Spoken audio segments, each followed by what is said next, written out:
मार्गाने मार्ग गमन करतो आहे. कैक ब्राह्मण पाठीला पाय लावून पळत आहे, तर कित्येकांना यमसाधूंनी पाठवलं. आता याच मार्गाने पुढे जाऊ.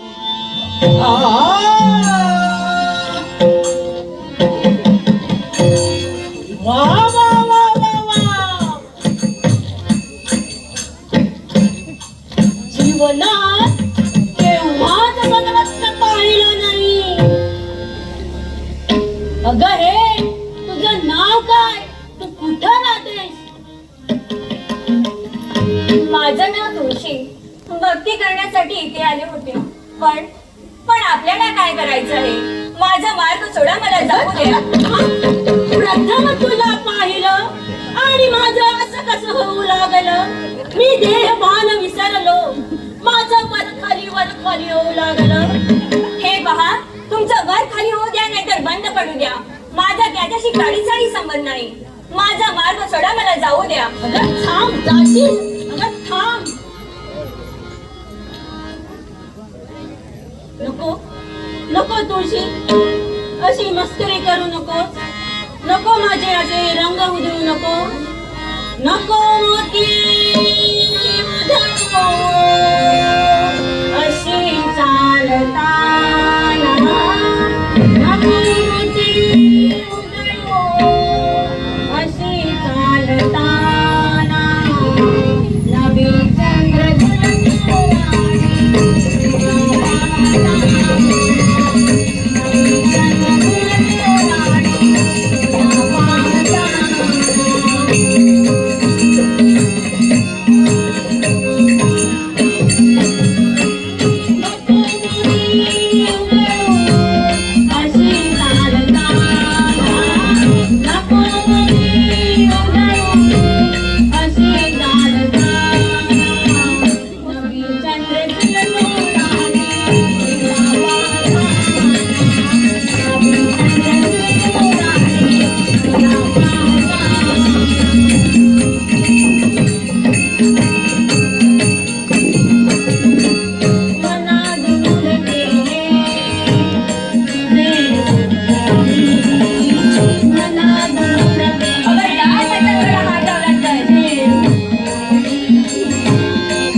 माझे प्राण जरी गेले मी तरी तुझ्याशी विवाह करणार नाही.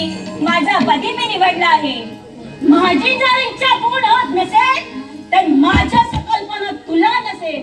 स्वतःच्या जोरावर मी माझी इच्छा पूर्ण करून घेईन. मग तो विश्वाचा देव माझ्या चोपी घेणार नाही. माझं रक्षण करीलच करीन. सांगून ऐकत नशील तर जुलूम जबरदस्ती करीन. चांडाळा, तुला काय वाटतं की मी एकटी आहे आणि तुला घाबरणारी? चल जा इथून. चल जा मोठा, तू लवकर ये तरी बदल नको. चल जा मोठा, तू लवकर ये तरी बदल नको.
तू कोण आहेस? माझं नाव वैष्णवस आहे. असा कोणता अपराध या अबलेनं केला म्हणून तिच्यावर प्रसंग आणलास? मग तुला माहित नसेल, माझं नाव अंधकासूर आहे. पण मला सांग रे, एवढ्या आपुलकीने चौकशी करणारा तू तिचा कोण लागून गेलेला आहे? मी जरी तिचा कुणी नाही, पण धावा वाचवा अशी आठ तिचाही माझ्या करणी पतन होता क्षणी क्षणाचा विलंब न लावता मी धाव घेतली. वैष्णवा, तुझा इथं काही एक काम नाही. इथं आम्हा दोघांचं प्रेम चाललं होतं. तू जा, काय कर तू? मी जाईन, पण कसा? या अबलेची सुटका करीत देवाच घेऊन जाईल. वैष्णवा, तुला बरं सांगतो आहे. इथं तू जायचं होय तू. कोण कुणाला सांगतो आहे? उलट मी तुला सांगतो आहे. सामोपचाराला इथून गेला नसशील तर साम दाम दंड भेद या न्यायाला बघावं लागेल. आता मात्र मी ठरवलं आहे. प्रथम तुझा शेवट करीन आणि मगच तिला घेऊन जाईन. नको करायला तयार. अवंतरीचे